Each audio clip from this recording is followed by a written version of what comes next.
ನಾರಾಯಣಂ ನಿಖಿಲಪೂರ್ಣಗುಣೈಕದೇಹಂ ನಿರ್ದೋಷವಾಪ್ಯತಮಮಪ್ಯಖಿಲೈಸ್ಸುವಾತ್ಮೈಃ ಯಸ್ಯೋದ್ಭವಾದಿಗಮಶೇಷವಿಶೇಷತೋಪಿ ವಂದ್ಯಂ ಸದಾ ಪ್ರಿಯತಮಂ ಮಮ ಸನ್ನಾಮ. ಓಂ ಓಂ ಅಥಾತೋ ಬ್ರಹ್ಮಜಿಜ್ಞಾಸ. ಓಂ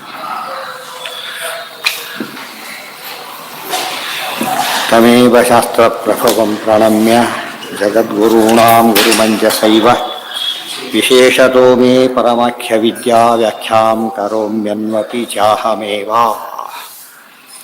ಹೌದಾಯ್ತೀಗ?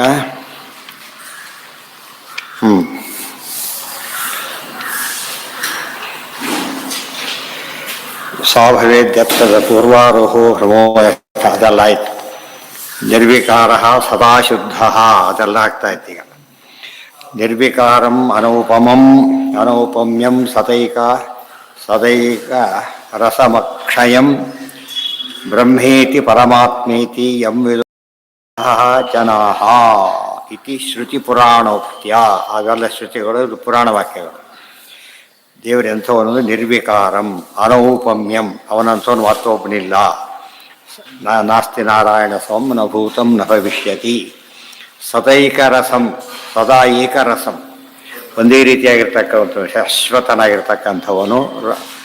ರಹಿತ ದೋಷಗಳಿಂದ, ಸಹಿತ ಗುಣಗಳಿಂದ. ಏಕೈಕ ರಸಮಕ್ಷಯಂ ಬ್ರಹ್ಮೇತಿ ಪರಮಾತ್ಮೇತಿ, ಆತನನ್ನೇ ಬ್ರಹ್ಮ ಅಂತ ಕರೀತಾರೆ, ಪರಮಾತ್ಮ ಅಂತ ಕರೀತಾರೆ. ಯಂ ವಿದುಹು ವೈದಿಕಾ ಜನಾಃ, ವೈದಿಕಾ ಜನಾಃ, ವೇದಾದಿ ಶಾಸ್ತ್ರಗಳನ್ನು ಅನುಸರಿಸಿ ನಡೀತಕ್ಕಂಥ ಜನಗಳು ಕರೀತಾ ಇದ್ದಾರೆ. ಆದ್ದರಿಂದ ಅಂಥ ಬ್ರಹ್ಮನೇ ಶಾಸ್ತ್ರಕ್ಕೆ ವಿಹಿತವಾದವನೇ ಹೊರತು ನೀವು ಹೇಳ್ತಕ್ಕಂಥ ಬ್ರಹ್ಮ ಅಲ್ಲ. ಅದೇ ರೀತಿ ಪ್ರಕೃತಿನೂ ಅಲ್ಲ. ಇತಿ ಶ್ರುತಿ ಪುರಾಣೋಕ್ತ್ಯ ನಾ ವಿಕಾರಿ ತನಃ ಪರಾಧೀನ ವಿಶೇಷಾಪ್ತಿ. ಆಮೇಲೆ ನಿವೃತ್ಯ ಯಥಾಭವ ಇತಿ ಶ್ರುತಿ ಪುರಾಣೋಕ್ತ್ಯ ನ ವಿಕಾರಿ ಜನಾರ್ದನ.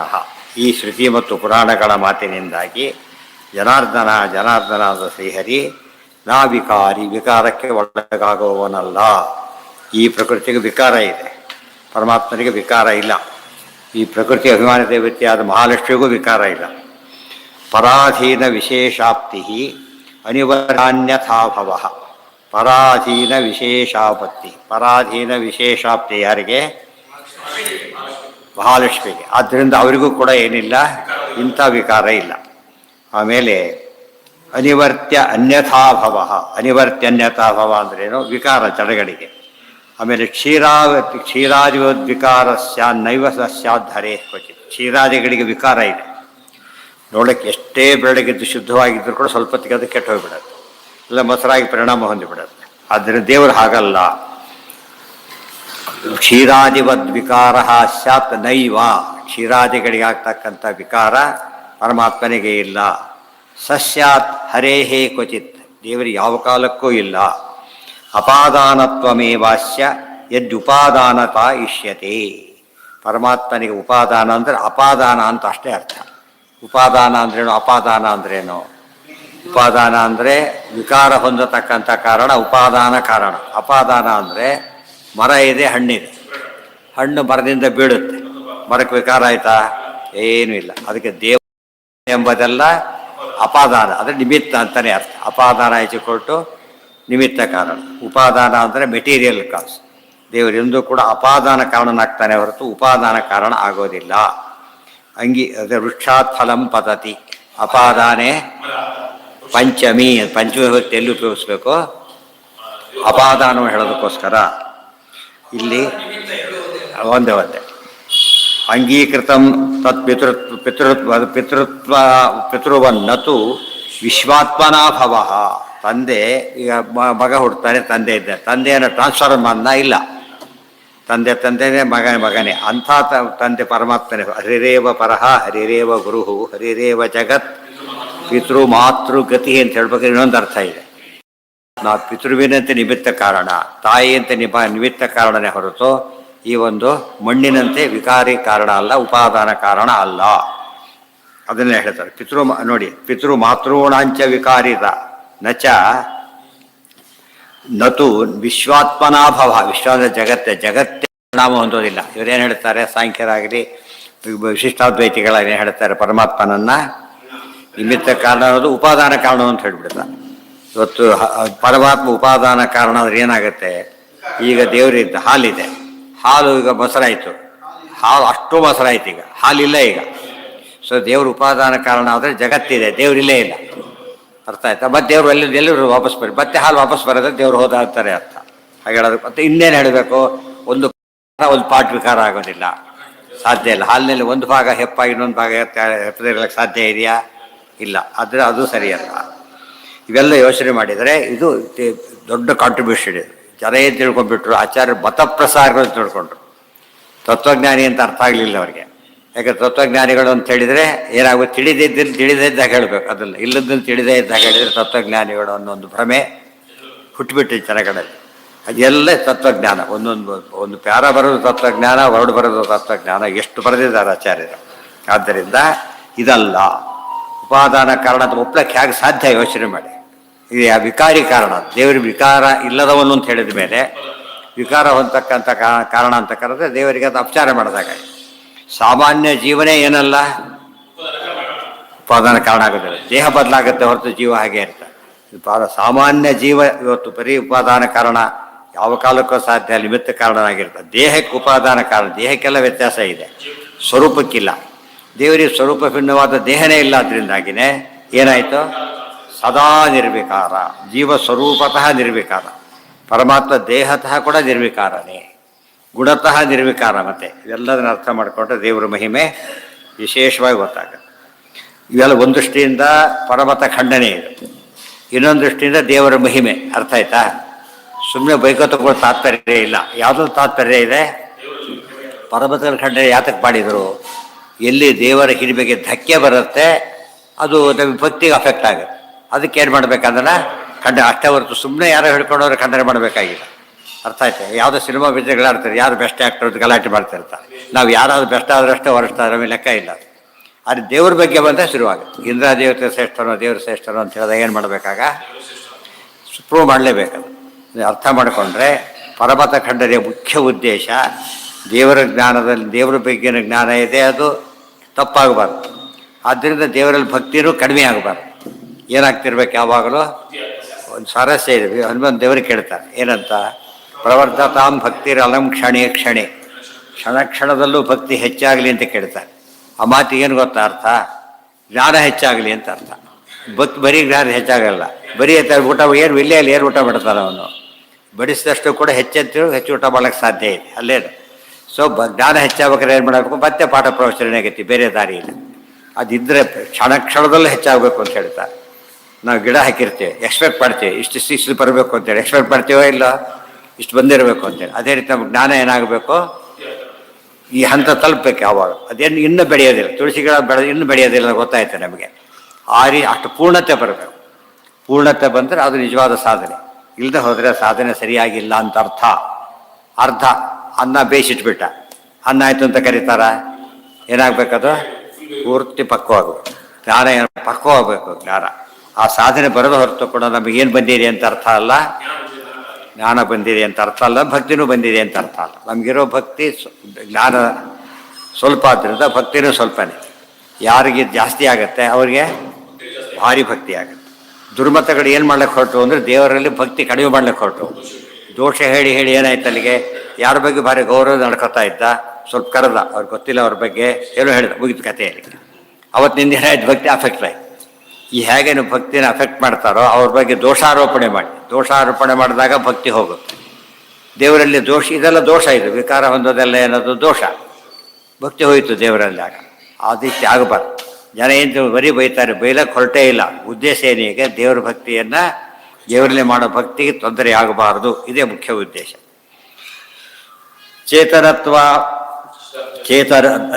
ದಚ ಊರ್ಣನಾಭಿ ಜನಿತೃ ಮಾತೃಣಾಂಚ ವಿಕಾರಿತ ನಚ ಊರ್ಣನಾಭಿ ಜನಿತೃ ಮಾತೃಣಾಂಚ ವಿಕಾರಿತ. ಊರ್ಣನಾಭಿ ಅಂದ್ರೇನು, ಜೇಡ. ಜೇಡ ಏನು ಮಾಡುತ್ತೆ, ಬಲೆ ಕಟ್ಟೆ. ಅದು ವಿಕಾರ ಹೊಂದಿಲ್ಲ, ಅದು ದೇಹದ ಭಾಗ ಕೊಡುತ್ತೆ ಹೊರತು ಅದು ಹಾಗೇ ಇದೆ. ಈ ಜೇಡ ಬೇರೆ, ಮುಂದಿನ ಆಗೋದೇ ಬೇರೆ, ಏನು ವ್ಯತ್ಯಾಸ ಇಲ್ಲ. ಅದೇ ರೀತಿ ತಾಯಿನೇ ಏನಾಗಿಲ್ಲ, ಅವರು ಉಪಾದಾನ ಕಾರಣ ಆಗಿಲ್ಲ. ಅದೇ ರೀತಿಯೇ ದೇವರು ತಂದೆ ಇದ್ದ ಹಾಗೆ ಹೊರತು ಏನ ಜನ್ಮಾದ್ಯಶ್ಯ ಯತಃ ಅದು ಅವನಿಂದ ಹುಟ್ಟುತ್ತೆ ಅಂತ ಹೇಳಿದ ಮೇಲೆ ಅವನೇ ಹುಟ್ಟುತ್ತಾನೆ ಅಂತ ಹೇಳಿದಾಗ ಇರ್ತೀವಿ. ಜನ್ಮಾದ್ಯಶ್ಯ ಯತಃ ಸೂತ್ರಕ್ಕೆ ಏನಂತ ಅರ್ಥ ಆಯಿತು? ಜಗತ್ತಿನ ಜನ್ಮಾದಿಗಳೆಲ್ಲ ಪರಮಾತ್ಮನಿಂದ ಅಂತ ಹೇಳಿದರು. ನಿಮ್ಮ ಪ್ರಕಾರ ಪರಮಾತ್ಮನೇ ಹುಟ್ಟುತ್ತಾನೆ ಅಂತಾಯಿತು. ತಪ್ಪೋಯ್ತು, ಸೂತ್ರದ ಅರ್ಥ ಆಗಲಿಲ್ಲ. ಆಗ ಸೂತ್ರದ ಅರ್ಥ ಅದು ಅಲ್ವೇ ಅಲ್ಲ. ಆದ್ದರಿಂದಾಗಿಯೇ ಬ್ರಹ್ಮಸೂತ್ರವನ್ನು ಒಪ್ಪಿದರೆ ಏನರ್ಥ ಮಾಡಬೇಕು? ಅವು ನಿಮಿತ್ತ ಕಾರಣ ಮಾತ್ರ ಅಂತ ಹೇಳಬೇಕೆ ಹೊರತು ಈ ಕಾರಣ ಅಂತ ಹೇಳಬಾರ್ದು. ತದನ್ನಂಹಿ ಕಾರ್ಯರೂಪತೆಯ ಭವೇತ್ ಅಪಾದಾನತೆಯ ವಿಶ್ವಕರ್ತೃತ್ವ ಬುದ್ಧಿಪೂರ್ವಕ. ಇದು ಅಪಾದಾನ.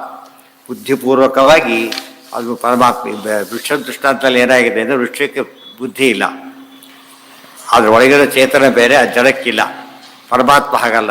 ಪರಮಾತ್ಮಗೆ ಎರಡು ಭಾಗ ಇಲ್ಲ, ಚೇತನ ಭಾಗ, ನಮ್ಮಲ್ಲಿ ಎರಡು ಭಾಗ ಇದೆ. ದೇಹ ಎಲ್ಲ ಅಚೇತನ ಭಾಗ, ಜೀವಚೇತನ ಎರಡು ಭಾಗ ಇದೆ. ದೇವರಲ್ಲಿ ಏನಂತ ಇಲ್ಲ, ಚೇತನ ಎರಡು ಭಾಗ ಇಲ್ಲ. ಆದ್ದರಿಂದ ಪರಮಾತ್ಮ ಕೇವಲ ಅಪಾದಾನ ಕಾರಣ ಹೊರತು ಏನಲ್ಲ, ಉಪಾದಾನ ಕಾರಣ ಅಲ್ಲ. ಮುಕ್ತಂ ಬಾಲ್ಯ ವಿಶಾಖಾಯಾಮ್ ಬ್ರಹ್ಮತರ್ಕೇ ಚ ಸಾದರಂ. ಇವೆಲ್ಲ ಯುಕ್ತಿಯಿಂದ ಎಲ್ಲ ಸಿದ್ಧ. ಇನ್ನೇನು ಒಂದು ಪ್ರಮಾಣ ಕೊಡದೆ ಹೋದರೂ ಸರಿಯೇ ಇದು. ಅದು ಎಷ್ಟು ಪ್ರಮಾಣ ಕೊಡ್ತಾರೆ ಮತ್ತೆ ಇಷ್ಟು ಹೇಳಿದ್ರು ಕೂಡ. ಮುಕ್ತಂ ಬಾಲ್ಯ ವಿಶಾಖಾಯಾಮ್ ಬ್ರಹ್ಮತರ್ಕೇ ಚ ಸಾದರಂ ಇಚ್ಛಾ ಮಾತ್ರ ಪ್ರಭೋ ಸೃಷ್ಟಿ ಅವಿಕಾರಸ್ಯ ಸರ್ವದಾ. ಸ್ಪಷ್ಟ ಉಪನಿಷತ್ ಹೇಳ್ತಾ ಇವೆ, ಇಚ್ಛಾ ಮಾತ್ರ ಪ್ರಭೋ ಸೃಷ್ಟಿ. ಇಚ್ಛಾ ಮಾತ್ರದಿಂದನೇ ಪ್ರಭು ಸೃಷ್ಟಿ ಮಾಡ್ತಾನೆ ಹೊರತು ಯಾವುದನ್ನು ವಿಕಾರ ಹೊಂದಕ್ಕೆ ಇಷ್ಟಪಡೋದಿಲ್ಲ. ಇಚ್ಛಾ ಮಾತ್ರ ಸೃಷ್ಟಿ ಮಾಡಿದ ಮೇಲೆ ವಿಕಾರ ಹೊಂದಕ್ಕೆ ಇಷ್ಟಪಡೋದಿಲ್ಲ. ಆದ್ದರಿಂದ ದೇವರೇನಲ್ಲ, ಉಪಾದಾನ ಕಾರಣ ಅಲ್ಲ, ವಿಕಾರಿ ಆಗೋದಿಲ್ಲ. ಸ್ವಭಾವೋ ಅಯಮನಂತಸ್ಯ ರಜೋ ಏನಾಭವಜ್ಜಗತ್. ಸ್ವಭಾವೋಯಂ ಅನಂತಸ್ಯ ರಜೋ ಏನಾಭವಜ್ಜಗತ್. ಇದು ಪರಮಾತ್ಮನ ಸ್ವಭಾವ. ಏನು? ದೇವಶೇಷ ಸ್ವಭಾವೋಯಂ. ಸೃಷ್ಟಿ ಇತ್ಯಾದಿಗಳನ್ನು ಮಾಡಿ ಲೋಕ ಉದ್ಧಾರ ಮಾಡೋದು ಯಾರ ಸ್ವಭಾವ? ದೇವರ ಸ್ವಭಾವ. ಆದ್ದರಿಂದ ಅದು ಇಚ್ಛೆ. ಅದು ಇಚ್ಛೆ ದೇವರಿಗಿರೋದು. ತಾನೇ ಜಗತ್ತಾಗಬೇಕು ಅಂತ ಇಚ್ಛೆ ಇಲ್ಲ. ಜಗತ್ತಿಗೆ ಉಪಕಾರ ಆಗಬೇಕು ಅಂತ ಇಷ್ಟಪಡ್ತಾ ಇದ್ದಾನೆ. ಸ್ವಭಾವ. ರೋಗಿನ ಟ್ರೀಟ್ ಮಾಡ್ಲಿಕ್ಕೆ ಹೋಗಿ ಡಾಕ್ಟರ್ ರೋಗಿ ಆಗಿಬಿಟ್ರೆ ಏನಾಗುತ್ತೆ? ಅಲ್ಲಿಗೆ ಕೊರೋನಾದಲ್ಲಿ ಹಾಗತ್ತೆ. ಎಷ್ಟೋ ಜನ ಡಾಕ್ಟ್ರೇ ಭಾಳ ಸತ್ತರಂತೆ ಪಾಪ. ಎಷ್ಟೋ ಜನ ಡಾಕ್ಟರ್ ಸತ್ತಿದ್ದಾರೆ. ಅಲ್ಲಿ ಏನಾದ್ರು ವಿಕಾರ ಹೊಂದಾಗಾಯ್ತು, ದೇಹ ವಿಕಾರ. ದೇವರಿಗೆ ಅದೆಲ್ಲ ಇಲ್ಲ. ಏನೋ ಮಾಡ್ಕೊಂಡಾಗಾಯ್ತು ದೇವರು. ಹಾಗಾಗಬಾರ್ದು. ಸ್ವಭಾವೋ ಅಯಂ ಅನಂತಸ್ಯ. ಅನಂತ ಪದ ಉಪಯೋಗಿಸ್ತಾರೆ. ಯಾತಕ್ಕೆ ಅಂದರೆ ಅಂತ ಶಬ್ದಕ್ಕೆ ಚೇಂಜ್ ಅಂತನೂ ಅರ್ಥ, ನಾಶ ಅಂತನೂ ಅರ್ಥ. ದೇವರಿಗೆ ಎರಡೂ ಇಲ್ಲ. ಅದರಿಂದಾಗೇ ಅನಂತ. ಸೃಷ್ಟಿ ಅವಿಕಾರಸ್ಯ ಸರ್ವದಾ. ಸದಾ ಅವಿಕಾರನಾದ್ದರಿಂದ ಅವ್ನು ಮಾಡೋ ಸೃಷ್ಟಿ ಅಂತಹ ಸೃಷ್ಟಿ ಅಂತ ಒಪ್ಪಬೇಕೆ ಹೊರತು ಈ ಸೃಷ್ಟಿ ಅಲ್ಲ. ಸ್ವಭಾವೋ ಅಯಂ ಅನಂತಸ್ಯ ರಜೋ ಏನ ಅಭವತ್ ಜಗತ್. ಏನಾಯಿತು ಅಂದರೆ ರಜಃ ಏನ ಅಭವತ್ ಜಗತ್. ಈ ಒಂದು ಸೃಷ್ಟಿಯ ಇಚ್ಛೆ ಅನ್ನೋದು ಜಗತ್ತರ ಸೃಷ್ಟಿಗೆ ಕಾರಣ ಆಯಿತು. ಸ್ವವೇದ ಸ್ವದೇಹಾದಿಚ್ಛೆಯ ವಿಶ್ವಂ ಭುಕ್ತಪೂರ್ವಂ ಜನಾರ್ದನ ಸಸಜ್ಜ ಮಾತಾಪಿತೃವತ್ ಗುರುಡನಾಭಿವದೇವ ಪ್ರಧಾನಂ ಪರಿಣಾಮ್ಯೇಶೋ ನಿರ್ವಿಕಾರ ಸ್ವಯಂ ಸದಾ. ಅದಕ್ಕೇನೆ ತಂದೆ ಇದ್ದಾಗೆ, ತಾಯಿ ಇದ್ದಾಗೆ, ಜೇಡ ಇದ್ದಾಗೆ ಅಂತ ಹೇಳಿದರೆ ಅಲ್ಲಿ ನಿಮಿತ್ತ ಕಾರಣ ಎಂಬ ದೃಷ್ಟಾಂತನೇ ಹೊರತದು ಈ ದೃಷ್ಟಾಂತ ಅಲ್ಲ. ಇಲ್ಲಿ ತಂದೆ ತಾಯಿ ಬಗ್ಗೆ ನಮಗೆ ಅರ್ಥ ಆಗಿದೆ. ಈ ಜೇಡ ಕೂಡ ಏನಾಗುತ್ತೆ ಅಂದರೆ ಅದೇನು ತಿಂದಿರುತ್ತೆ ಅದನ್ನು ಹೊರಗೆ ಹಾಕುತ್ತೆ ಅಷ್ಟೇ ಹೊರತು ಏನಲ್ಲ, ಅದು ತನ್ನ ದೇಹ ತನ್ನದಲ್ಲ ವಿಕಾರ, ಅದನ್ನು ಹೊರಗೆ ಹಾಕುತ್ತೆ ಅಷ್ಟೇ. ದೇವ್ರು ಹಾಗೆ ಪಳೆಯ ಕಾಲದಲ್ಲಿ ನುಂಗಿರ್ತಾನೆ, ಸೃಷ್ಟಿಕಾಲಕ್ಕೆ ಹೊರಗೆ ಹಾಕ್ತಾನೆ. ಅದಕ್ಕೆ ಗೂಢನಾಭಿ ದೃಷ್ಟಾಂತನೇ ಹೊರತು ಆತ ವಿಕಾರಿ ಅಲ್ಲ ಅಂತ ಹೇಳೋದಕ್ಕೆ ದೃಷ್ಟಾಂತ ಹೊರಟಿದೆ. ಸಸರ್ಜ ಮಾತಾಪಿತೃವತ್ ಗೂಢನಾಭಿವದೇವ ಪ್ರಧಾನಂ ಪರಿಣಾಮ್ಯ ಈಶೋ ನಿರ್ವಿಕಾರಂ ಸದಾ. ಪರಿಣಾಮ ಮಾಡೋದು ಯಾವುದಕ್ಕೆ? ಪರಿಣಾಮ ಅಂದ್ರೂ ಒಂದೇ, ವಿಕಾರ ಅಂದ್ರೂ ಒಂದೇ. ಪರಿಣಾಮ ಒಂದು ಪ್ರಕೃತಿನೇ ಹೊರತು ಏನಲ್ಲ. ನೋಡಿ ವಾಕ್ಯ ಇದೆ, ಪ್ರಧಾನ ಅಂದರೆ ಪ್ರಕೃತಿ. ಪ್ರಧಾನವನ್ನು ಪರಿಣಾಮೀಯ ವಿಕಾರಗೊಳಿಸಿ ಪರಮಾತ್ಮ ಹಾಲು ಹೆಪ್ಪಾಕಬೇಕು. ಫಸ್ಟ್ ಏನು ಮಾಡ್ತಾರೆ? ಹಾಲು ಕಾಯಿಸ್ತಾನೆ ಫಸ್ಟ್. ಆಮೇಲೆ ಏನು ಮಾಡ್ತಾನೆ?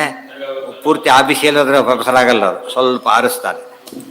ಪೂರ್ತಿ ಬಿಸಿ ಇದ್ರೂ ಆಗಲ್ಲ, ಪೂರ್ತಿ ಆರಿದ್ರೂ ಆಗೋದಿಲ್ಲ. ಒಂದು ಸ್ಟೇಜ್ ತರ್ತಾನೆ, ಹಾಕ್ತಾನೆ. ಇದೆಲ್ಲ ಅದೇ ಮಾಡ್ಕೊಳಕ್ಕೆ ಬರೋದಿಲ್ಲ. ಇನ್ನೊಂದು ಸ್ವಾರಸ್ಯ ಇರುತ್ತೆ. ಯಾವುದನ್ನು ವಿಕಾರಿ ಕಾರಣ ಅಂತ ಹೇಳ್ತಾರೋ ಅದಕ್ಕೆ ಅಸ್ವಾತಂತ್ರ್ಯ ಹೇಳಬೇಕು, ಸ್ವಾತಂತ್ರ್ಯ ಹೇಳಬಾರ್ದು. ಪರಮಾತ್ಮ ಸ್ವತಂತ್ರ ಅಂತ ಹೇಳಿದ ಮೇಲೆ ಏನಾಗ್ಲಿಕ್ಕೆ ಸಾಧ್ಯ ಇಲ್ಲ. ಈಗ ವಿಕಾರ ದೋಷ ಅಂತ ಒಪ್ಕೊತಿರೋ ಇಲ್ವೋ?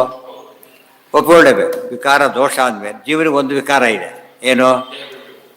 ಬಿಡೋದು, ಮತ್ತೆ ದುಃಖ ಆದಾಗ ಕುಗ್ತಾನೆ, ಇದಾದಾಗ ವಿಕಾಸವಂತಾನೆ. ಕುಗ್ಗಿ ಹೋಗ್ಬಿಟ್ಟಿದ್ದಾರೆ ಅಂತ ಹೇಳೋದಿಲ್ಲ.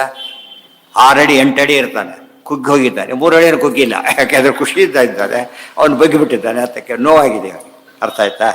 ಅದು ಜೀವನಿಗಿದೆ. ಅದಕ್ಕೆ ಪರಮಾತ್ಮ ಅವ್ಯಯ. ವ್ಯಯ ಅಂದ್ರೆ ಏನು? ಹ್ರಾಸ. ಹ್ರಾಸವನ್ನ ದೇವರಿಗಿಲ್ಲ. ದೇವರ ನಾಶ ಇಲ್ಲ, ಅಷ್ಟೇ ಇಲ್ಲ, ಏನಿಲ್ಲ, ದುಃಖ ವಿಕಾರಗಳು ಇಲ್ಲ. ಇದೆಲ್ಲ ಮೊದಲೇ ಹೇಳಿದಂತೆ ಭಕ್ತಿಗೆ ಹೆಚ್ಚಳ ಕಾರಣ ಆಗಬೇಕೆ ಹೊರತು ಬೇರೆ. ನಾವು ದುಡ್ಡು ಕೊಡ್ಬೇಕಾದ್ರೂ ಕೂಡ ಕೇಳ್ತಾರೋ, ಅವ್ನು ಗ್ಯಾರಂಟಿ ಕೊಟ್ಟಾಗ ರೀತಿಯೇ ಬೇರೆ. ಗೊತ್ತಾಯ್ತಾ? ಇಷ್ಟು ದಿವಸ ಅಂತ ಹೇಳಿದಾಗ ರೀತಿಯೇ ಬೇರೆ. ಎಲ್ಲ ಕಂಪೇರ್ ಮಾಡ್ತಾನೆ. ಇದೆಲ್ಲ ಎಷ್ಟೇ ಹೇಳಿದ್ರು ಪರ್ಮನೆಂಟ್ ಅಂಬೋದು ಇಲ್ಲೇ ಇಲ್ಲ ಜಗತ್ತಿನಲ್ಲಿ. ಆದರೆ 10 ವರ್ಷ ಏನೂ ಆಗಲ್ಲ ಅಂತ ಕೊಟ್ಟರೆ ನಮ್ಗೆ ಏನು ಮಾಡ್ತಾಗ ಖುಷಿ ಆಗತ್ತೆ ನಮಗೆ? ಅಷ್ಟು ದಿವಸ ಯೋಚನೆ ಇಲ್ಲ ಅಂತ ಅನ್ಸೋದು. ಫಾರ್ ಎವರ್ ಚೇಂಜ್ ಆಗೋದಿಲ್ಲ, ಏನಾಯ್ತು ಅಲ್ಲಿಗೆ? ಸೇಫ್. ಈ ದೃಷ್ಟಿಯಿಂದ ಅದೇ ಪ್ರಶ್ನೆ ಕೇಳಿದ್ದು ಮೊನ್ನೆ ಬಂದಿತ್ತದು. ಇಂದ್ರಾದಿಗಳು ಉಪಾಸನೆ ಮಾಡ್ತೀವಿ ನಾವೀಗ, ಅವರೇ ಹೋಗಿಬಿಡ್ತಾರೆ, ಖಾಲಿ ಆಯ್ತಲ್ಲ, ಏನು ಮಾಡಬೇಕು ಅಂತ ಕೇಳಿದ. ಅದಕ್ಕೇನು ಹೇಳಿದರು? ನೆಕ್ಸ್ಟ್ ಇವ್ನವ್ರು ಬರ್ತಾರೆ ಅಂತೇಳಿ. ಕ್ಯಾಶಿಯರ್ಗಳಿಗೆ ದುಡ್ಡು ಕೊಡ್ತೀರಿ, ಬ್ಯಾಂಕಲ್ಲಿ ಇಟ್ಬಿಡ್ತೀರಿ. ಆಮೇಲೆ ಏನಾಯಿತು? ಅವನು ಟ್ರಾನ್ಸ್ಫರ್ ಆಗಿ ಹೋಗ್ಬಿಟ್ಟೆ ಎಲ್ಲಿವನು. ನಾವು ಗಾಬರಿ ಆಗ್ತೀವ? ಯಾಕೆ? ನಾವು ಕೊಟ್ಟಿದ್ದು ಕ್ಯಾಶಿಯರ್ಗಲ್ಲ, ಯಾರಿಗೆ ಕೊಟ್ಟಿದ್ದು? ಬ್ಯಾಂಕಿಗೆ ಅಷ್ಟೇ. ಇಂದ್ರಾದಿ ದೇವತೆಗಳು ಚೇಂಜ್ ಆದರೂ ಕೂಡ ಯಾರಿಗೆ ಒಪ್ಸಿ ಹೋಗ್ತಾರೋ ಅವರು? ಇವರು ಒಪ್ಸಿ ಹೋಗ್ಬಿಡ್ತಾರೆ. ಅದು ಸಾಲ ಕೊಟ್ಟವ್ರಿಗೆ ಬಜಿತಾಗ್ಬಿಡೋದು. ಯಾಕೆ? ಬ್ಯಾಂಕಿಗೆ ಕೊಟ್ಟಿದ್ದು, ವ್ಯಕ್ತಿಗೆ ಕೊಟ್ಟಿದ್ದೇವೆ. ಆದ್ದರಿಂದ ಅವನೇನಾರು ಆದಾದ್ರೆ ಗಾಬರಿ ಆಗ್ಬಿಡ್ತಾರೆ. ಇಲ್ಲಿ ಹಾಗಲ್ಲ.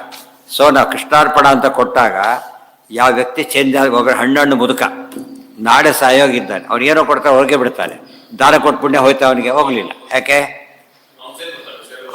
ಅವನಿಗೆ ಕೊಟ್ಟಿದ್ದೀರಿ, ಅವರಿದ್ದಾನಲ್ಲ, ಬೇರೆ ಕಡೆ ಹೋಗಿದ್ದಾನೆ, ಎಲ್ಲಿ ಹೋಗಿಲ್ಲ, ಅವನು ಸತ್ತಿಲ್ಲ, ಅವನು ದೇಹ ಸತ್ತಿದೆ, ಅವನು ಸತ್ತಿಲ್ಲ.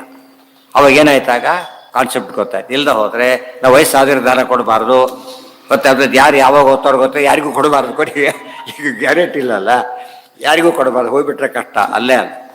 ಅದಕ್ಕೆ ಇಲ್ಲ ಯಾಕೆ ಹೇಳ್ತೀವಿ? ಪ್ರೈವೇಟ್ನಲ್ಲಿ ಯಾಕೆ ಇಡಬೇಡಿ ಅಂತಾರೆ ಅಂದರೆ, ಹೋದರೆ ಆನ್ಸರಬಲ್ ಅಲ್ಲ, ಹೋಯ್ತು. ಮೊದಲು ನಮ್ಮನ್ನು ಬೈತಾರೆ, ಅವ್ರನ್ನೆಲ್ಲ. ಅಲ್ಲಿ ಯಾಕೆ ಇಟ್ಟರಿ ಅಂತ ಫಸ್ಟ್ ಕೇಳ್ತಾರೆ. ಅಲ್ಲ ಲಂಚ ತೊಗೊಂಡಾದ್ರೆ ನೀನು ಯಾತಕ್ಕೆ ಕೊಟ್ಟಿ ಅಂತ ಕೇಳ್ತಾರಲ್ಲ. ಹಾಗೆ ದೇವ್ರ ಬಗ್ಗೆ ಹಾಗಲ್ಲ. ಅದೇನಂತ ಪ್ರೂವ್ ಆಗಿದೆ? ನಿರ್ವಿಕಾರ, ನಿತ್ಯ, ಶುದ್ಧ, ಮೋಸ ಇಲ್ಲ, ದೋಷ ಇಲ್ಲ, 100% ಕೊಟ್ಟಿದ್ದರಿಂದ ಕೃಷ್ಣಾರ್ಪಣ ಧೈರ್ಯವಾಗಿ ಹೇಳ್ಬೋದು. ಇನ್ನು ಯಾರು ಹೇಳಿದ್ರು ಕೂಡ ಕೃಷ್ಣಾರ್ಪಣ ಆಗಬಹುದೇ ಹೊರತು ಈ ಕೃಷ್ಣಾರ್ಪಣ ಆಗೋದಿಲ್ಲ. ಕೊಟ್ಟೆ ಕೃಷ್ಣಾರ್ಪಣ ಆಯಿತು ಅಂತ ಹೇಳ್ತಾರಲ್ಲ, ಇಡಿಎಂ ಕೃಷ್ಣಾರ್ಪಣ. ಇಡಿಎಂ ಕೃಷ್ಣಾರ್ಪಣ ಅಂದ್ರೇನು? ಹೋಯ್ತು ಅಂತ ಅರ್ಥ. ಈ ಕೃಷ್ಣಾರ್ಪಣ ಅಂದರೆ ದೇವರಿಗೆ ಮುಟ್ಟಿತು ಅಂತ ಅರ್ಥ.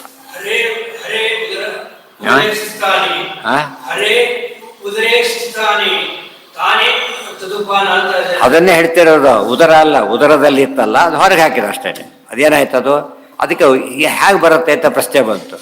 ಊಢನಾಭಿ ದೃಷ್ಟಾಂತ ಕೊಟ್ಟು ದೇವರು ತನ್ನ ಸೃಷ್ಟಿ ಅರ್ಥ ಮಾಡ್ಕೊಳ್ಳೋಕೆ ಏನು ಮಾಡಿದ್ದಾನೆ ಅಂದರೆ, ಅಂಥ ಜೀವನ ಸೃಷ್ಟಿ ಮಾಡಿದ್ದಾನೆ. ಆ ಸೃಷ್ಟಿ ಮಾಡಿದ ಅವನಿಗೆ ಆಸಕ್ತಿ ಇರಲೇಬೇಕಲ್ಲ, ಅರ್ಥ ಆಗ್ಬಿಡುತ್ತೆ. ಇನ್ನು ಅರ್ಧ ಸರಿಯಾಗಿ ಯೋಚನೆ ಮಾಡಬೇಕು. ಹೌದು, ಒಳಗಿಂದ ಆ ಉಪಾದಾನ ಅಲ್ಲ, ಅಪಾದಾನ. ಅಲ್ಲಿ ವೃಕ್ಷದಿಂದ ಬಿದ್ದ ಹೊಟ್ಟೆದು ಹೊರಗೆ ಬರುತ್ತೆ ಅಷ್ಟೇ. ಆಯ್ತಾ? ಅದೇ ವಿಕಾರ ಹೊಂದಿಬಿಟ್ರೆ ಅದು ಉಪಾದಾನ. ವಿಕಾರ ಹೊಂದಿದರೆ ಉಪಾದಾನ, ನಿಮಿತ್ತ ಕಾಲದ್ರೆ ಅಪಾದಾನ ಅಷ್ಟೆ. ಸಸರ್ಜ ಮಾತಾಪಿತರು ಬತ್ತೆ. ಇವತ್ತು ಲೋನ್ ಕೇಳಕ್ಕೆ ಹೋಗ್ತಾನೆ, ಭಿಕ್ಷೋದ್ರೆ ಕೇಳ್ತಾರೆ, ಅಡ್ರೆಸ್ ಫೋನ್ ನಂಬರ್ ತೊಗೊಳೋದಿಲ್ಲ. ವ್ಯಾತಕ್ಕೆ ಅಲ್ಲ, ಅವ್ನು ಬೇಕು ಕೊಡೋದೇ ಹೋಗಲಿ ಅಂತ ಬೇಕಾಗಿಲ್ಲ, ಕೇಳಿದ್ದಾನೆ ಕೊಡ್ತೀವಿ ಅಷ್ಟೇ. ಸಾಲಾಗೆಲ್ಲ ಕೊಡೋಕ್ರೆ ಏನು ಮಾಡ್ತೀವಿ ಅವಾಗ? ಅವನ ಪರಿಚಯ ಎಲ್ಲ ಬರೆದು ಇಟ್ಕೋಬೇಕು ನಾವು. ಮತ್ತು ಅವನು ಫಸ್ಟ್ ತೊಗೊಂಡಿದ್ದಾನೆ, ಅವ್ನು ಇದೆಲ್ಲ ಇದು ಕೊಡ್ತಾರಂತ, ರೇಟಿಂಗ್ ಎಲ್ಲ ಅವನಿಗೆ ಒಂದು ಇದಿರುತ್ತೆ, ಕ್ರೆಡಿಟ್ ಅಂತ. ಸಾಲ ತೊಗೋಬೇಕಾದ್ರೆ ಅವನು ಕ್ರೆಡಿಟ್ ತೊಗೊಂಡಿದ್ದಾನೆ ಮತ್ತು ವಾಪಸ್ ಕೊಟ್ಟಿದ್ದಾನೆ ಅಂತ ಪ್ರೂವ್ ಆಗಿಬಿಟ್ರೆ ಧೈರ್ಯವಾಗಿ ಕೊಡ್ತಾರೆ. ಅವ್ನು ತೊಗೊಂಡವ್ರು ಯಾರಿಗೂ ವಾಪಸ್ ಕೊಟ್ಟಿಲ್ಲ ಅಂದರೆ ಯಾರೂ ಕೊಡೋದಿಲ್ಲ. ಅದಕ್ಕೆ ದೇವ್ರ ಬಗ್ಗೆ ಎಲ್ಲ ಯೋಚನೆ ಮಾಡಬೇಕು ನಾವೀಗ. ನಮಗೇನು ಸಂಶಯ ಬರ್ತದೆ? ತಾನೇ 3 ಅಡಿ ಭೂಮಿ ಕೇಳ್ತಾನೆ, ನಮಗೇನು ಕೊಡ್ತಾನೆ ಅಂತ ಅನ್ಸೋದಿಲ್ಲ. ತಕ್ಷಣ ಏನು ಮಾಡಿದ್ರು? ತನಗೆ ಅಂತ ಕೇಳಲೇ ಇಲ್ಲ. ಅದಕ್ಕೆ ಹೇಳ್ತಾನೆ, ನೀನು ಕೊಡ್ಲಿಕ್ಕಾಗಲಿಲ್ಲ ನೋಡಿದ ಅಂತ ಹೇಳಿದ. ನಾನು ಕೊಡ್ಲಕ್ಕೆ ಬಂದಿದ್ದೇನೆ ಹೊರತು ನಿನ್ನನ್ನು ತೊಗೊಳಕ್ಕೆ ಬಂದಿಲ್ಲ. 3 ಹೆಜ್ಜೆ ಭೂಮಿ ಕೇಳಿದಾಗ ಮಾಡಿ 3 ಲೋಕದ ಆಧಿಪತ್ಯ ಕೊಡ್ತಾರೆ ದೇವರು. ನೈವೇದ್ಯದ ಅರ್ಥನೇ ಇದು. ನೀವು ಕೊಡಿ ಅಂದರೆ ಏನರ್ಥ? ಅನಂತ ಮಾಡಿ ಅದನ್ನು ಕೊಡ್ತೇನೆ ಅಂತ ಅರ್ಥ. ಇವತ್ತು ಬ್ಯಾಂಕ್ನವ್ರು ಕೂಡ ಬ್ಯಾಂಕ್ ತೊಗೊಳ್ಳಿ ಅಂತ ದುಡ್ಡು ಇಡ್ತೀವ ನಾವು, ಯಾತಕ್ಕೆ ಇಡ್ತೇವೆ? ಬಡ್ಡಿ ಸಮೇತ ವಾಪಸ್ ಬರುತ್ತೆ ಅಂಥೇಳಿ. ಈ ಬ್ಯಾಂಕಲ್ಲಿ ಇಡಬೇಕಾದ್ರೆ ಬಡ್ಡಿ ಸಮೇತ ಹೇಗೋ ದೇವರು ಅನಂತ ಮಾಡಿ ಕೊಡ್ತಾನೆ. ಮತ್ತೆ ಸ್ವಲ್ಪ ಅಲ್ಲ, ಎಷ್ಟು ಮಾಡಿ ಕೊಡ್ತಾನೆ? ಅನಂತ ಮಡಿ. ಅದು ಇನ್ನೊಂದು ಸ್ವಾರಸ್ಯ, ಅನಂತ ಮಡಿ ಮಾಡಿ ಕೊಡ್ತಾನೆ. ಮಡಿ ಅಂದರೆ ಪ್ಯೂರ್ ಆಗಿ ಕೊಡ್ತಾರೆ, ಬಯಲಿಗೆ ಮಾಡಿ ಕೊಡೋದು. ಬ್ಲ್ಯಾಕ್ ಪನಿ ಕೊಡೋದಿಲ್ಲ. ಯಾವ್ದು ಕೊಡ್ತಾನೆ? ವೈಟ್ ಪನಿ ಕೊಡ್ತಾರೆ, ಬ್ಲ್ಯಾಕ್ ಎಲ್ಲ ಕೊಡೋದಿಲ್ಲ. ಮಡಿ ಶಬ್ದಕ್ಕೆ 2 ಇದೆ. ಎಲ್ಲಿ ಅಂತ 2 ಒಂದೋದಾರದ್ದು ಮಾಡಬೇಕು, ಇಲ್ದವ್ರು ಮಾಡಬಾರ್ದು. ಇಮ್ಮಡಿ ಮುಮ್ಮಡಿ ಅಂತ ಹೇಳ್ತಾರೆ. ಏನರ್ಥ? 2ರಷ್ಟು 3ರಷ್ಟು ಅಂತ ಒಂದರ್ಥ. ಇಮ್ಮಡಿ ಕೃಷ್ಣರಾಜ ಒಡೆಯರ್ ಅಂದರೆ 2ನೇವರು ಅಂತ. ಅದು ಎರಡನೇವರು. ಇಮ್ಮಡಿ ಪುಲಿಕೇಶಿ ಅಥವಾ ಮುಮ್ಮಡಿ ಮೂರನೇ, ಅಲ್ಲಿ ಹಾಗಲ್ಲ, ಮೂರರಷ್ಟು ಎರಡರಷ್ಟು ಅರ್ಥ ಮಾಡಬೇಕು. ಬೇಕಾಷ್ಟಾಗ್ಬೋದು. ಹಾಗಿದೆ ನಾ ಚೇತನ ವಿಕಾರ ಸ್ಯಾತ್ ಯತ್ರ ಕ್ವಾಪಿ ಹಿ ಅಚೇತನ. ಇವೆಲ್ಲ ಫಂಡಮೆಂಟಲ್ ರೂಲ್ಸ್ ಇವು. ಹೇಗಿದೆ ನೋಡಿ, ಏನಂದರೆ ನಾ ಚೇತನ ವಿಕಾರ ಸ್ಯಾತ್ ಯತ್ರ ಕ್ವಾಪಿ ಹಿ ಅಚೇತನಂ. ಪರ್ಮನೆಂಟ್ ಲಾ ಇದು. ಯಾವುದೇ ಕೂಡ ಒಂದು ಅಚೇತನ ಏನಲ್ಲ, ಚೇತನದ ವಿಕಾರ ಅಲ್ಲ. ಏನರ್ಥ? ಚೇತನ ಎಂದೂ ಕೂಡ ಏನಾಗೋದಿಲ್ಲ, ಜಡ ಪದಾರ್ಥ ಆಗೋದಿಲ್ಲ. ಅದಕ್ಕೆ ಜೀವ ಜಡಭೇದ ಅಂತ ಅರ್ಥ. ಅದಕ್ಕೆ ಅದು ಥಿಯರಿ. ಅದನ್ನು ಸುಮ್ಮನೆ ಗಟ್ಟಿಗೆ ಕೂಗಿ ಮುಗಿಸ್ಬಿಡ್ತೇವೆ ಅಷ್ಟೇ ಅಲ್ಲ. ಜೀವ ಎಂದು ಏನಾಗೋದಿಲ್ಲ, ಜಡ ಆಗೋದಿಲ್ಲ. ಇನ್ನೊಂದು ಜಡ ಎಂದು ಏನಾಗೋದಿಲ್ಲ, ಜೀವ ಆಗೋದಿಲ್ಲ. ಎಲ್ಲರೂ ತೋರಿಸಿ ಅಂತ ಕೇಳ್ತಾರೆ. ಎಲ್ಲಾರು ಚೇತನ ಜಡವಾಗಿದ್ದನ್ನು ಕಂಡಿದ್ದೀರಾ?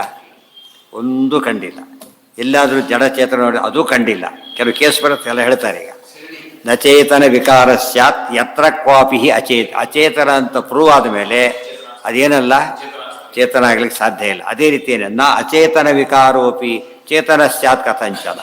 ಎಂದೂ ಕೂಡ ಚೇತನ ಚೇತನ ಆಗ್ಲಿಕ್ಕೆ ಸಾಧ್ಯ ಇಲ್ಲ, ಚೇತನ ಅಚೇತನ ಆಗ್ಲಿಕ್ಕೂ ಸಾಧ್ಯ ಇಲ್ಲ. ಅದಕ್ಕೆ ಜೀವ ಭೇದ ಅಂದರೆ ಚೇತನ ಇದೆ, ಅದು ಜಡ ಅಲ್ಲ. ಒಂದೊಂದು ಎರಡು ಚೇತನಕ್ಕೂ ಭೇದ ಇದೆ. ಜೀವ ಜಡ ಭೇದ ಅಂತ ಹೇಳಿದರೆ ಜೀವ ಎಂದೂ ಜಡ ಆಗೋದಿಲ್ಲ, ಜಡ ಎಂದೂ ಜೀವ ಆಗೋದಿಲ್ಲ ಅಂತ ಅರ್ಥ. ಚೇತನ ಭೇದ ಅಂದರೆ ಒಬ್ಬ ಚೇತನ ಇನ್ನೊಬ್ಬ ಚೇತನನೂ ಆಗೋದಿಲ್ಲ. ಅವನೇನಾಗಿರ್ತಾನೆ, ಅವನೇ ಆಗಿರ್ತಾನೆ. ಎ ಎಂದು ಬಿ ಆಗೋದಿಲ್ಲ, ಬಿ ಎಂದು ಎ ಆಗೋದಿಲ್ಲ. ಅರ್ಥ ಆಯ್ತಾ? ಇದೆಲ್ಲ ತಿಳ್ಕೊಂಡಾಗ ಮಾತುಗಳು ಎಷ್ಟು ಫಿಲಾಸಫಿ, ಐದು ವೇಷ ಹೇಳ್ತೇವಲ್ಲ, ಅದು ಹೈಯೆಸ್ಟ್ ಫಂಡಮೆಂಟಲ್ ಫಿಲಾಸಫಿ ಪಂಚಭೇದ ಅನ್ನೋದು. ಗೊತ್ತಾಯ್ತಾ? ಆ ಭೇದ ಇರೋದು ಮೂರು ಪದಾರ್ಥ ಅಂತ. 5 ಭೇದ ಬರ್ಬೇಕಾದ್ರೆ ಎಷ್ಟಿರ ಮಿನಿಮಮ್ 3 ಇರಬೇಕು. ಅವಾಗ 5 ಭೇದ ಬರುತ್ತೆ ಅಂತ ಹೇಳಿ. ನಚ ಅನ್ಯಸ್ಯ ಅನ್ಯರೂಪತ್ವಂ ವಿಕೃತತ್ವೈಪಿ ದೃಶ್ಯತೆ. ಈಗ ನಚೇತನ ವಿಕಾರಸ್ಯ ಅದಾಯ್ತು. ನಚ ಅನ್ಯಸ್ಯ ಅನ್ಯರೂಪತ್ವಂ ವಿಕೃತತ್ವೈಪಿ ದೃಶ್ಯತೆ. ಇವರು ಒಬ್ಬ ವ್ಯಕ್ತಿ ಅನೇಕ ಡ್ರೆಸ್ ಹಾಕೊಂಡು ಮಾತ್ರಕ್ಕೆ ಏನಾಗೋದಿಲ್ಲ, ವ್ಯಕ್ತಿ ಅವನೇ. ಬೇರೆ ಹೆಸರು ಬರೆದಿಸ ಯಾರು ನೀನು ಅಂತ ಕೇಳೋದಿಲ್ಲ. ಆ ಡ್ರೆಸ್ ನೋಡೋದಿಲ್ಲ, ಬಟ್ ಅವ್ರನ್ನೇ ನೋಡೋದು. ಅವರು ಡ್ರೆಸ್ ಆಮೇಲೆ ಕೇಳಿದ್ರೆ ಅಬ್ಸರ್ವ್ ಮಾಡ್ತಾರೆ. ಬೇಕಾದ ಅವನಿಗೆ ವ್ಯಕ್ತಿ ಅಷ್ಟೇ.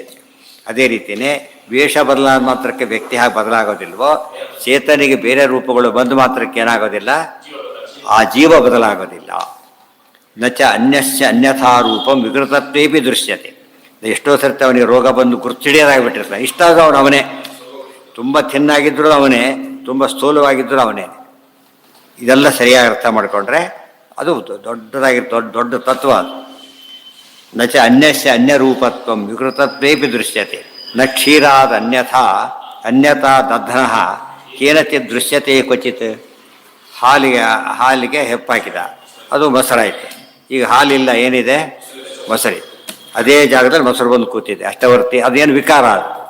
ಅಲ್ಲಿ ಏನಾಯ್ತು, ಅದು ಅಚೇತನವಾಗಿ ವಿಕಾರ ಹೊಂತೆ ಹೊರತು ಚೇತನ ಆಗಿಲ್ಲ. ಅದು ಚೇತನ ಆಗಿದ್ದ ಕೇಸಲ್ಲ. ಆದ್ದರಿಂದ ಸರಿಯಲ್ಲ. ನ ಕ್ಷೀರವಾದ ಅನ್ಯತಾ ದಧ್ನಃ ಕೇನಚಿತ್ ದೃಶ್ಯತೆ ಕ್ವಚಿತ್.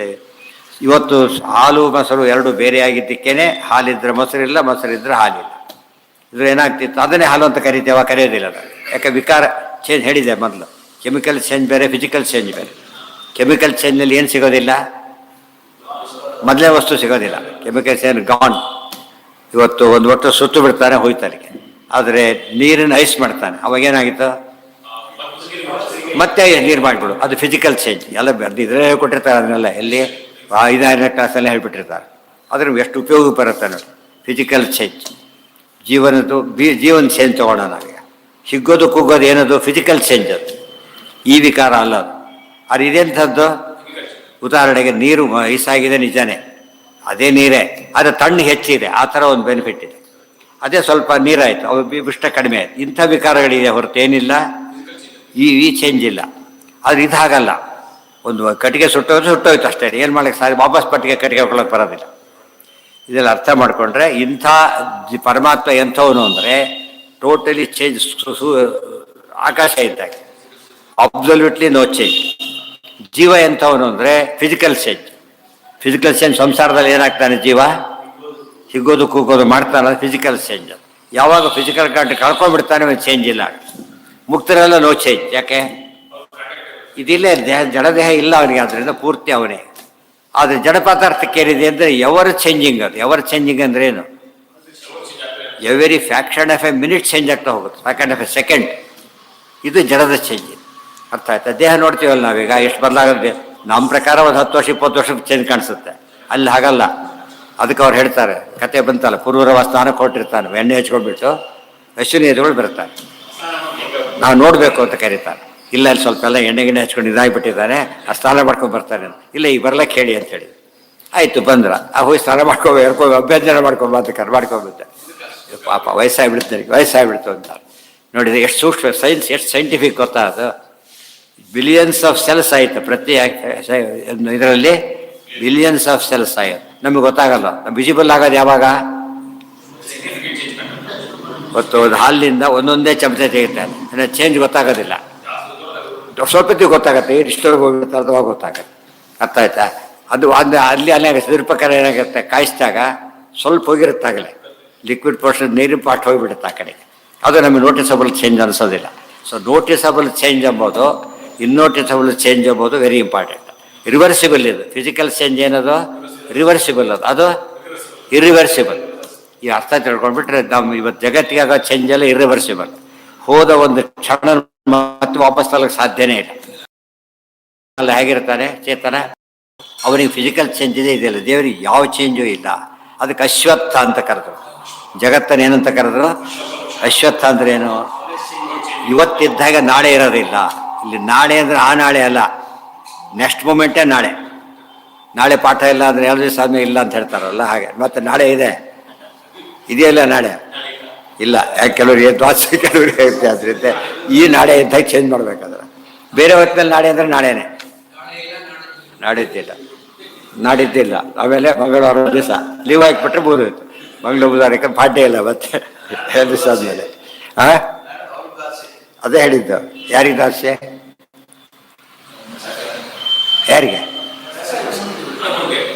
ಅಲ್ಲ, ಯಾರಿಗೆ? ನಾಳೆ ವ್ಯಾಸರಾಜ ಮಠಕ್ಕೆ ಇದಕ್ಕೆ ಯಾರಿಗೆ? ನಾಳೆ ಏಕಾದಶಿ ಅವರಿಗೆ, ನಾಡಿದ್ದು. ಆದ್ದರಿಂದ ಅಂದರೆ ಇಂಥ ಚೇಂಜಸ್ ಇರುತ್ತೆ. ಪದ ಅರ್ಥ ಮಾಡ್ಕೋಬೇಕು. ಹಾಗೆ ಮಾಡ್ತೀವಿ ನಾವೀಗ. ಸೊ ಜೀವ ಅವನೇ. ಇವತ್ತು ದುಃಖ ಆದ ಜೀವ ಅವನೇ ಆಗಿದ್ರೆ ದುಃಖ ಅಂತ ಅನಿಸೋದೇ ಇಲ್ಲ ಅವನು. ನಾನೇ ದುಃಖ, ಯಾರಿಗೋ ದುಃಖ ಆಯ್ತು ಅಂದ್ಬಿಡ್ತಾ ಇದ್ದೆ. ಅದಕ್ಕೆ ಬೌದ್ಧರ ಖಂಡನೆ ಮಾಡೋದು ನಾವು. ಅವ್ರು ಹೇಳ್ತಾರೆ ಗೊತ್ತಾ, ಚೇತನ ಅಂಬೋದು ಇಲ್ಲೇ ಇಲ್ಲ, ಎಲ್ಲದೂ ದುಃಖ. ಹಾಗಿದ್ದರೆ ಇವತ್ತು ರಾಮನು ರಾವಣನನ್ನು ಕೊಂದ ಇಟ್ಕೊಳ್ಳಿ. ರಾಮನು ಅಂತ ಹೇಳಿದಾಗ ರಾವಣ ಬಂದಿಲ್ಲ ಇನ್ನು, ರಾವಣ ಅಂತ ರಾಮ ಇಲ್ಲ. ಮತ್ತು ರಾವಣ ಜಾಯಿನ್ ಮಾಡೋದು ಹೇಗೆ ಈಗ? ಮತ್ತೆ ಯಾವನೋ ರಾಮನು ಅಂತ ಕೇಳಿಸ್ಕೊಂಡು, ಅಂದರೆ ರಾಮನು ಅಂತ ಕೇಳಿಸ್ಕೊಂಡವನೇ ಬೇರೆ, ರಾವಣನು ಅಂತ ಕೇಳಿಸ್ಕೊಂಡವನೇ ಹೇಳೋನು ಬೇರೆ, ಜೊತೆಗೆ ಕೊಂದವನು ಬೇರೆ. ನಿನಗೆ ಜ್ಞಾನ ಹೇಗೆ ಬಂತಾಗಿದ್ರೆ ಈಗ? ಜ್ಞಾನ ಬರಲಿಕ್ಕೆ ಏನಾಗಬೇಕು ಅವನಿಗೆ? ಮೂರನ್ನು ಒಬ್ಬನೇ ಕೇಳಿಸ್ಕೊಂಡ್ರೆ ಮಾತ್ರ ಸಾಧ್ಯ, ಒಬ್ಬನೇ ಹೇಳಿದರೆ ಮಾತ್ರ ಸಾಧ್ಯ. ಹೋಯ್ತು ಅವ್ರು ಚಲಾಸತೆ ತೀರಿ ಹೊರಟೋಯ್ತು. ಅವ್ರು ರಾಂಗ್ ದುಷ್ಟ ಅಂತ ಕೊಡ್ತಾರೆ. ಪ್ರವಾಹ ಇದೆಯಲ್ಲ, ಪ್ರವಾಹ ಇದೆ, ನಾವೇನು ಅದೇ ಪ್ರವಾಹ ಅಂತ ತಿಳ್ಕೊಂಡಿದ್ದೇವೆ. ಅಲ್ಲ, ನೀರು ಬೇರೆ ಬಂದಿದೆ, ಅದೇ ರೀತಿ ಅಂತ ಹೇಳ್ತಾನೆ ಅವನು. ಅದು ದೇಹಕ್ಕೆ ಹೇಳಬೇಕು, ಯಾವುದಕ್ಕೆ ಹೇಳಬಾರ್ದು? ಜೀವಕ್ಕೆ ಹೇಳಬಾರ್ದು. ಅವ್ರು ಜೀವ ಒಪ್ಪಲೇ ಇಲ್ಲ. ಅವ್ರು ಯಾಕೆ ಹೇಳೋದು? ಜೀವ ಒಪ್ಪಲೇ ಇಲ್ಲ ಅವರು. ಶೂನ್ಯ ಅಂತ ಕರೆದ್ರೆ ದೊಡ್ಡ ಪ್ರಾಬ್ಲಮ್ ಬಂತವ್ರಿಗೆ. ನಾವು ಬೌದ್ಧರನ್ನ ಖಂಡನೆ ಮಾಡೋದು ಬೇರೆ, ಬರೀ ಅವ್ನು ಥಿಯರಿ ಇಟ್ಕೊಂಡು ಖಂಡನೆ ಮಾಡಿ ಎಷ್ಟು ಮೀನಿಂಗ್ಲೆಸ್ ಅಂತ ಅನ್ಸೋದಿಲ್ಲ ಆಗ. ಗೊತ್ತಾಯ್ತಾ? ಹಾಗಾಗಬಾರದು. ಸರ್ವಜ್ಞತ್ವ ಬ್ರಹ್ಮಣು ಆತ್ಮ ಅನ್ಯತ್ವಂ ಮೊದಲೇ ಹೇಳಿದ್ದೇವೆಲ್ಲ ಕಾನ್ಸೆಪ್ಟ್ ಇದು. ಇದನ್ನು ನೀವು ಯಾವ ಭಾಷೆಯಲ್ಲಿ ಹೇಳಿದರೂ ಕೂಡ ವಿಷಯ ಅದೇನೆ. ಸೊ ಸಂಸ್ಕೃತ ಬರದೇ ಹೋದವನು ಕೂಡ ವಿಷಯ ಗೊತ್ತಾರೆ, ಏನಾಗುತ್ತೆ ಅವನಿಗೀಗ? ಬೇರೆ ಮತ ಒಪ್ಲಕ್ಕಾಗೋದಿಲ್ಲ ಆಗ. ಅದು ಸರಿಯಲ್ಲ. ಮತ್ತು ಇವತ್ತು ಯಾಕೆ ಒಪ್ತಾರೆ ಅಂದರೆ ಇದು ಗೊತ್ತಿಲ್ಲ, ಅದು ಗೊತ್ತಿಲ್ಲ ಅವರಿಗೆ. ವೇಷ ಬದಲಾಯಿಸಿ ಬೆನಿಫಿಟ್ಟಿಗೆ ಹೋಗ್ಬಿಟ್ರೆ ಅದು ಏನಾಗೋದಿಲ್ಲ, ಆ ಮತಾಂತರಕ್ಕೆ ಅರ್ಥ ಇಲ್ಲ. ಇದನ್ನು ಯೋಚನೆ ಮಾಡಬೇಕು. ಅದಕ್ಕೆ ಮಕ್ಕಳಿಗೆ ಎಲ್ಲ ಶಾಸ್ತ್ರ ಸಂಸ್ಕೃತ ಹೇಳಬೇಕು ಅಂತೇನೇ ಇಲ್ಲ. ಸಾಧ್ಯವಾದ್ರೆ ಹೇಳೋದು ಉತ್ತಮ ಪಕ್ಷ, ಅದೇನೋ ಅಲ್ಲ ಅಂತಲ್ಲ. ಬಟ್ ಅದನ್ನೇ ಹೇಳಿದ್ರೆ ಹೇಳಬಾರ್ದು ಅಂತ ತಿಳ್ಕೊಂಡ್ರೆ ತಪ್ಪೆ. ಇವತ್ತು ಹೇಗೆ ಡೈಜೆಸ್ಟ್ ಆಗುತ್ತೆ ಅಂತ ತಿಳ್ಕೊಂಡ್ಮೇಲೆ ಊಟ ಮಾಡ್ತೀವಿ ಅಂದ್ರೆ ಗತಿ ಏನು? ಊಟ ಮಾಡದೆ ಕೊಡಬೇಕಾಗತ್ತೆ ಅಷ್ಟೇ. ನಮ್ಗೆ ಗೊತ್ತಾಗೋತ್ತಿಗೆ ಎಷ್ಟಾಗಿರ್ತಾರೆ, ಹೋಗೇ ಬಿಟ್ಟಿರ್ತೀವಿ, ಇರೋದೇ ಇಲ್ಲ ಅಷ್ಟೊತ್ತಿಗೆ. ಸಂಧ್ಯಾವನೆ ಅರ್ಥ ಗೊತ್ತಾದ್ಮೇಲೆ ಸಂಧ್ಯಾವನೆ ಮಾಡ್ತೀವಿ ಅಂದರೆ ಹಾಗೆ ಮೊದಲು ಮಾಡ್ಲಿಕ್ಕೆ ಶುರುವಾಗ ಏನಾಗುತ್ತೆ, ಆಮೇಲೆ ಅರ್ಥ ಮಾಡಿದವ್ರಿಗೆ ಗೊತ್ತಾಗೋದು ಯಾವಾಗ? ಮಾಡ್ತಾ ಹೋದಂತೆ ಅರ್ಥ ಆಗುತ್ತೆ, ಅರ್ಥ ಜಾಸ್ತಿ ಆಗುತ್ತೆ ಬರ್ತಾ. ನಮ್ಮಲ್ಲಿ ಇವತ್ತೆಲ್ಲ ಇದನ್ನೆಲ್ಲ ಸಿಂಪಲ್ಲಾಗಿ ಟೆಕ್ಸ್ಟ್ ಮಾಡ್ಬೋದು. ಒಂದೇ ಸಿಂಪಲ್ ಟೆಕ್ಸ್ಟ್, ಸಿದ್ಧಾಂತ ಹೀಗಿದೆ. ಉಳಿದವರು ತಪ್ಪು ತಿಳ್ಕೊಳ್ಳೋ ಚಾನ್ಸೇ ಇಲ್ಲ. ಅರ್ಥ ಆಯ್ತಾ? ಅವ್ರು ಏನು ಮಾಡಿದ್ರು, ಸಂಸ್ಕೃತ ಓದಲೇಬಾರ್ದು, ಸಂಸ್ಕೃತದಲ್ಲೇ ಓದಬೇಕು, ಹಾಗೆ ಹೇಳಲಿಲ್ಲ. ಯಾವ ಭಾಷೆಯಲ್ಲಿ ಹೇಳಿ ಕೂಡ ತತ್ವ ಏನದು? ತತ್ವ. ದೇವರು ಅಂತ ಕರೆದ್ರು ಅಷ್ಟೇ, ದೇವ ಅಂತ ಕರೆದ್ರು ಅಷ್ಟೇ, ಏನು ಕರೆದ್ರು ಗಾಡ್ ಅಂತ ಕರೆದ್ರು ಅಷ್ಟೇ, ದೇವರೇ. ಕಾನ್ಸೆಪ್ಟನ್ನು ಅರ್ಥ ಮಾಡಿಕೊಡೋದು ಪಾಠ. ಯಾವಾಗ ಕಾನ್ಸೆಪ್ಟ್ ಅರ್ಥ ಮಾಡಿಕೊಂಡ್ರೆ ಪರ್ಫೆಕ್ಟ್ ಪಾಠ. ಇವತ್ತು ಶಬ್ದಗಳು ಭಾರಿ ಗೊತ್ತಿದೆ ಅವನಿಗೆ, ಏನು ಅರ್ಥ ಆಗಿಲ್ಲ? ಕಾನ್ಸೆಪ್ಟ್ ಕಳ್ಳತನ ಮಾಡಬಾರದು, ಹೌದು, ಮಾಡಿ ಸಿಕ್ಕಾಕೋಬಾರ್ದು, ಈ ರೀತಿ ಅರ್ಥ ಮಾಡ್ಕೋತಾನೆ. ಅರ್ಥ ಮಾಡ್ಕೋರೆ ಮಾಡ್ಕೊಂಡ್ಬಿಡ್ತಾನೆ. ಮಾಡಬಾರ್ದು ಮಾಡಲೇಬಾರ್ದು ಅಷ್ಟೇ. ಅದು ಹೇಳಿದ್ದು ಮತ್ತು ಮಾಡಿದ್ದೇನಾಯಿತು? ಒಂದೇ ಆಯಿತು. ಆಚಾರ ವಿಚಾರ ಒಂದೇ ಆದಾಗ ಏನಂತಾರೆ ಅದನ್ನು ಶ್ರೇಷ್ಠತೆ, ಅದು ನಿಜವಾಗಲ ಅರ್ಥದಲ್ಲಿ ಅವನು ತಿಳ್ಕೊಂಡಿದ್ದಾನೆ ಅಂತ ಅರ್ಥ. ನಾವು ಕೆಲವು ಹಾಗೆ ಮಾಡ್ತೇವೆ. ಹಾವು ಅಂತ ಗೊತ್ತಲ್ಲಿ ಮುಟ್ತೇವ, ಏಕಾಶಿ ತಿನ್ನಬಾರ್ದು ಅಂತ ಹೇಳಿದ್ರೆ ಬಿಡೋದಿಲ್ಲ. ಹಾವು ಅಂತ ತಕ್ಷಣ ಮತ್ತೆ ಮುಟ್ಟೋದಿಲ್ಲ, ಯಾಕೆ ಮುಟ್ಟೋದೇ ಇಲ್ಲ. ಇವತ್ತು ಮಾತ್ರ ಮುಟ್ತೀನಿ ಹೇಳೋದಿಲ್ಲ, ನೆಕ್ಸ್ಟ್ ಸೆಟ್ ಮುಟ್ಟೋದಿಲ್ಲ, ಈ ಸೆಟ್ ಮುಟ್ತೀನಿ ಅಂತಾನ. ನೆಕ್ಸ್ಟ್ ಏಕಾಶಿ ಮಾಡ್ತೇವೆ, ಏಕಾಶಿ ಮಾಡೋದಿಲ್ಲ ಅನ್ನೋದಿಲ್ಲ. ಹಾವು ಯಾವಾಗಲೂ ಹಾವೇ ಆಗೋ, ವ್ರತ ಯಾವಾಗಲೂ ವ್ರತನೇ, ಮಾಡಿದರೆ ಪುಣ್ಯ, ಬಿಟ್ಟರೆ ಪಾಪ, ಇಂಥ ವ್ರತಗಳು. ಆಗ ಅವ್ನಿಗೆ ಉತ್ತರ ಕೊಡ್ಲಿಕ್ಕೆ ಸುಲಭ ಆಗುತ್ತೆ. ಭಾಗೇನ ಪರಿಣಾಮಶ್ಚೇತ್, ಇನ್ನೂ ಎಷ್ಟು ಚೆನ್ನಾಗಿದೆ ನೋಡಿ. ನಚ ಅನ್ಯಸ್ಯ ಅನ್ಯರೂಪತ್ವ ವಿಕೃತತ್ವೇಪಿ ದೃಶ್ಯತೆ, ನ ಕ್ಷೀರಾದ ಅನ್ಯತಾ ದಧ್ನಃ ಕೇನಚಿತ್ ದೃಶ್ಯತೆ ಕ್ವಚಿತ್. ಈ ಕ್ಷೀರ ಮೊಸರಾದಾಗ ಅಲ್ಲೂ ಕೂಡ ತುಂಬ ಚೇಂಜಸ್ ಇದೆ. ಒಬ್ಬನು ಇನ್ನೊಂದು ಕಡೆ ಹೆಪ್ಪಾಕಿದ, ಇಲ್ಲಿ ಹೆಪ್ಪಾಕಿದ. ಈ ಮೊಸರು ಬೇರೆ, ಹಾಲು ಬೇರೆ ಆಗಿದ್ದರಿಂದ ಈ ಹಾಲು ಮೊಸರಿನ ಕ್ವಾಲಿಟಿನೂ ಚೇಂಜ್ ಆಗಿಬಿಡುತ್ತೆ. ದೇರ್ಫೋರ್ ಇಲ್ಲಿ ಎಷ್ಟು ಚೇಂಜ್ ಆಗಿದೆ ಅಂತ ಕೇಳಿದರೆ ರೂಪ ಬದಲಾಗಿಬಿಟ್ಟಿದೆ. ಆದರೆ ಮೂಲತಃ ತಂದೆ ಒಂದು ಜಡದ ಕಣನೇ. ಆ ಜಡ ಭೇದ ಅದೇನು ಗೊತ್ತಾ? ಹಾಲು ಮೊಸರು ಬೇರೆ ಅಷ್ಟೇ ಅಲ್ಲ, ಅರ್ಥ ಆಯ್ತಾ? ಹಾಲಿನ ಕಣನೂ ಬೇರೆ, ಹಾಲು ಮೊಸರು ಬೇರೆ, ಮೊಸರು ಮಜ್ಜಿಗೆ ಬೇರೆ, ಹಾಗೆಲ್ಲ ಅಲ್ಲ. ಏನದು? ಒಂದು ಲೋಟ ಹಾಲಿದ್ರೆ ಅದರಲ್ಲಿ ಸಾವಿರಾರು ಹನಿ ಇದ್ದರೆ ಪ್ರತಿಯೊಂದು ಹನಿ ಕೂಡ ಏನದು ಇನ್ನೊಂದು ಹನಿಗಿಂತ ಡಿಫ್ರೆಂಟ್ ಆಗಿದೆ. ನಮಗೆ ಅಲ್ಲೆಲ್ಲ ನೋಟಿಸ್ ಮಾಡೋಕ್ಕಾಗೋದಿಲ್ಲ. ಮರಗಿಡ ಇರುತ್ತಲ್ಲ, ಬೇಕಾದ್ರೆ ಮರಗಿಡ ಇರುತ್ತೆ, 2 ಎಲೆ ಕಿತ್ಕೊಂಡು ನೋಡಿದರೆ 2 ಒಂದೇ ರೀತಿ ಇರೋದಿಲ್ಲ. 2 ಎಲೆ ಕಿತ್ತಿದ್ರೆ ಮತ್ತು ಎಲೆ ಎಲ್ಲ ಭಾಗನೂ ಒಂದೇ ರೀತಿ ಇರೋದಿಲ್ಲ. ಮತ್ತು ಇದು ಮ್ಯಾಜಿಕ್. ಇದು ಅದಕ್ಕೆ ಜಡ ಭೇದ ಅರ್ಥದಲ್ಲಿ ಬರೋದು. ರೋಗದಲ್ಲಿ ಭೇದ ಇದೆಯಲ್ಲ ಇವತ್ತು. ಮಲೇರಿಯಾ ಬೇರೆ, ಟೈಫಾಯ್ಡ್ ಬೇರೆ ಅಂತ ಗೊತ್ತಾಗುತ್ತಲ್ಲ. ಗೊತ್ತಾದ್ರಿಂದ ಏನು ಚೇಂಜ್ ಆಗುತ್ತೆ? ಈಗ ಔಷಧಿನೂ ಚೇಂಜ್ ಆಗುತ್ತೆ. ಎಲ್ಲ ಒಂದಾದ್ರೆ ಅದೇ ಏನು ಕೊಟ್ಟು ಕಳಿಸಿರ್ಬೋದು, ಕೊಡ್ಲಿಕ್ಕೆ ಬರೋದಿಲ್ಲ. ರೋಗದಲ್ಲೂ ಪ್ರಭೇದ ಇದೆ. ಅಲ್ಲೂ ಹಾಗೇನೆ. ನಿಮ್ಮ ಪ್ರಕಾರ ಒಂದಾಗುತ್ತೋ ಬೇರೆ ಅದ? ಹಾಗೇನೆ ಅಲ್ಲೂ ಬೇರೆ. ಅದು ಗಂಗಾ ನದಿಯ ಹನಿಯೂ ಬೇರೆ. ಮತ್ತೆ ಒಟ್ಟು ಗಂಗೆ ಆದರೂ ಕೂಡ ಈ ಹನಿಗೂ ಡಿಫ್ರೆನ್ಸ್ ಇದೆ. ಆ ಡಿಫ್ರೆನ್ಸ್ ಬೇರೆ. ಗಂಗಾ ಯಮುನಾಗಿರೋ ಡಿಫ್ರೆನ್ಸ್ ಬೇರೆ, ಗಂಗಾ ಅಣುಗಿರೋ ಡಿಫ್ರೆನ್ಸ್ ಬೇರೆ, ಆಮೇಲೆ ಗಂಗಾ ನೀರಿಗೆ ಬರೀ ನೀರಿನ ಡಿಫ್ರೆನ್ಸ್ ಬೇರೆ. ಎಲ್ಲ ತಿಳ್ಕೊಂಡು ಹೋದಾಗ ಅದಿಷ್ಟು ಧ್ಯಾನದಲ್ಲಿ ಏನಾಗುತ್ತೆ, ಅದು ಫುಲ್ ಕ್ಲಾರಿಟಿ ಬರುತ್ತೆ. ಸರ್ವಜ್ಞತ್ವಾದ್ ಬ್ರಹ್ಮಣೋ ಅನ್ಯತ್ವಂ ಜಗತೋ ಹಿ ಅನುಭೂಯತೆ, ಅಭೇದ ಸತ್ವಮಾತ್ರೇಣ ಸ್ಯಾತ್ ಸರ್ವ ಸ್ವರ್ಣಯೋರು. ಅದಿರಲಿ ನಾಳೆ ದಿವಸ ಆ ಭಾಗ. ಇದನ್ನು ತುಂಬ ಅದಕ್ಕೆ ಪ್ರಕೃತಿ ಅಧಿಕರಣ ಇದು ದೊಡ್ಡ ಸುಖಾದಲ್ಲಿ ಬಹಳ ಕಷ್ಟವಾದ ಭಾಗ. ಪ್ರಕೃತಿ ಅಧಿಕರಣ ಪರೀಕ್ಷೆ ಕೊಟ್ಟ ಹೀಗೆಲ್ಲ ಹೇಳ್ತಾರಲ್ಲ, ಆ ದೃಷ್ಟಿಯಲ್ಲಿ ಇಂಪಾರ್ಟೆಂಟ್. ಇವೆಲ್ಲ ಕಾನ್ಸೆಪ್ಟ್ ತಿಳ್ಕೊಂಡ್ಬಿಟ್ರೆ ಅವ್ರು ಹೇಳೋದು ಅರ್ಥ ಆಗುತ್ತೆ, ಮತ್ತು ಇನ್ನೊಬ್ರು ಹೇಳೋಕ್ಕೂ ಬರುತ್ತೆ. ಸಂಸ್ಕೃತ ಏನೂ ಗೊತ್ತಿಲ್ಲದೆ ಏನು ಹೇಳ್ಬೋದು? ಜಡ ಎಂದು. ಇವತ್ತು ಇಂಗ್ಲೀಷ್ನಲ್ಲಿ ಬರೆದಿದ್ದಾರೆ ಸೈನ್ಸು, ಅದು ಸತ್ಯನೋ ಸುಳ್ಳು? ಸತ್ಯನೇ. ಅದು ಸಂಸ್ಕೃತದಲ್ಲೇ ಬರೀಬೇಕಂತೇನೇ ಇಲ್ಲ. ಕಾನ್ಸೆಪ್ಟ್ ಅಂಬೋದು ಯಾವ ಭಾಷೆ ಹೇಳಿದ್ರು ಅದೇನೆ. ಭಾಷೆ ಬೇರೆ ಆದರೂ ಕಾನ್ಸೆಪ್ಟ್ ಬೇರೆ ಆಗುತ್ತೆ. ಹಾಂ